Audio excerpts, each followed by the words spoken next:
kantahan at kasiyahan sa QC.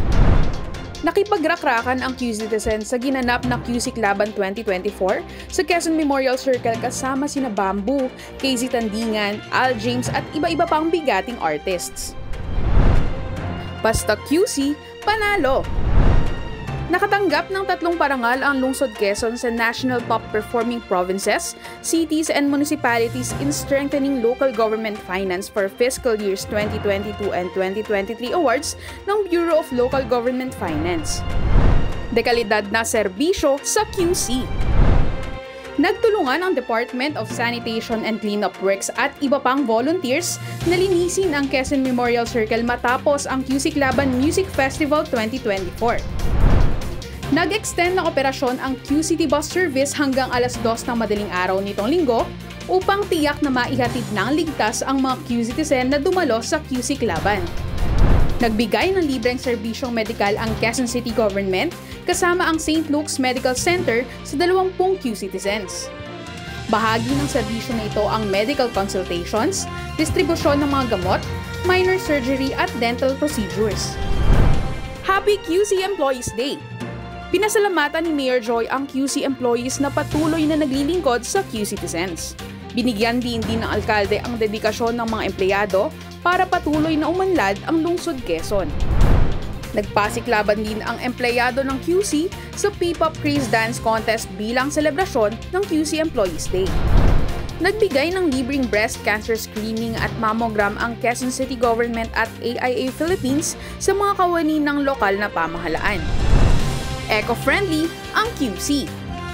Malapit nang pumasada ang 8 electric bus na magiging bahagi ng 100 QCity bus na nagbibigay ng libreng transportasyon para sa QCitizens. Layon ng lokal na pamahalaan na mabawasan ang carbon emissions sa paggamit ng electric buses.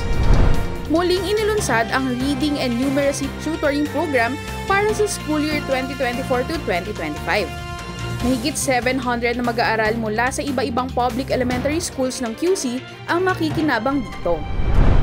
Nagsimula na ang pinakamalaking 3-day sale sa iba-ibang malls, hotels at restaurants sa Quezon City. Santambak na freebies at malalaking discounts ang inalok sa publiko.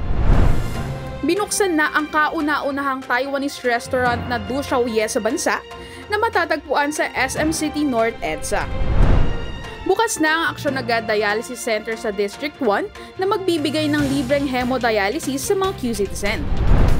Nakiisa ang lokal na pamahalaan sa World Mental Health Day sa pamamagitan ng pag-ilaw ng kulay asul sa pylon sa Quezon Memorial Circle at high-rise building sa Quezon City Hall. Mas tututukan ng Quezon City Government ang mental health ng QCitizens sa pamamagitan ng pakikipagtulungan sa Psychological Association of the Philippines. Prioridad na sumailalim sa mental health awareness training ang mga pulis at barangay staff na unang humaharap sa mga biktima. Regalong handog para sa senior QCitizens. Nagbahagi ng birthday package ang pamahalang lungsod sa 150 QC senior citizens na nagdiwang ng kanilang ika-85 kaarawan ngayong taon, nakasabay ng selebrasyon ng ika-85 anibersaryo ng lungsod. Pirmado na ng lokal na pamahalaan ang Memorandum of Agreement bilang suporta sa Regional Science, Technology and Innovation Week ng Department of Science and Technology NCR na gaganapin sa October 29 to 31 sa Amoranto Sports Complex. Inilunsad ng pamahalang lungsod ang kauna-unahang Tourism Stakeholders Consultation sa Novotel, Manila bilang selebrasyon ng World Tourism Day 2024. Ibinida ni Mayor Joy ang mga tourism spots, exciting activities at mga tampok na food hubs sa lungsod. Kaisa na ng Open Government Partnership ang Quezon City Government tungo sa pagsulong ng gobyernong tapat at may paninindigan. Matagumpay ang isinagawang 3x3 Wheelchair Basketball Invitational Tournament na ginanap sa AFP Wellness Center, Camp Aguinaldo. Kinilala ng lokal na pamahalaan ang mga naging bahagi ng 3x3 Wheelchair Basketball Invitational Tournament. Layo ng programa na paigtingin ang inclusivity sa larangan ng sports para sa mga person with disability athletes. Pinarangalan ang mga kawani ng pamahalaang lungsod sa ginanap na Quezon City Exemplar Awards para sa kanilang mahusay na pagganap ng kanilang mga tungkulin. Isang linggong ipinagdiwang ng mga Q-Citizen ang kapistahan ng Our Lady of the Most Holy Rosary, Lanoval de Manila. Inilibot ang imahen ng Lanoval de Manila sa 6 na distrito ng QC. Nagtapos ang pista sa isang grand procession at misa ng pasasalamat noong Linggo. Dumayo ang mga opisyal ng Royal Government of Cambodia sa Quezon City Hall upang alamin ang mga programa ng lokal na pamahalaan ukol sa gender and development. Kinilala si Mayor Joy ng LGBT Psychology Special Interest Group ng Psychological Association of the Philippines dahil sa kanyang patuloy na pagsusulong ng advokasya para sa LGBTQIA+ community.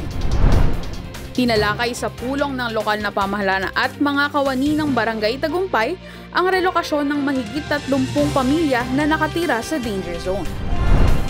Nakipagpulong kay Mayor Joy ang mga kinatawan ng Altius Inspiro Incorporated. Nais ng kumpanya na suportahan na ang ilan sa mga programa ng lungsod. Mainit na tinanggap ng lokal na pamahalaan ang mga opisyal ng JNT Express PH. Ibinida ni Mayor Joy ang mga programang handog ng lungsod para sa Q-Citizens. Kinilala ng Philippine Mental Health Association Incorporated ang lungsod Quezon dahil sa mga programa nito na nagsusulong ng kahalagahan ng pangangalaga sa mental health.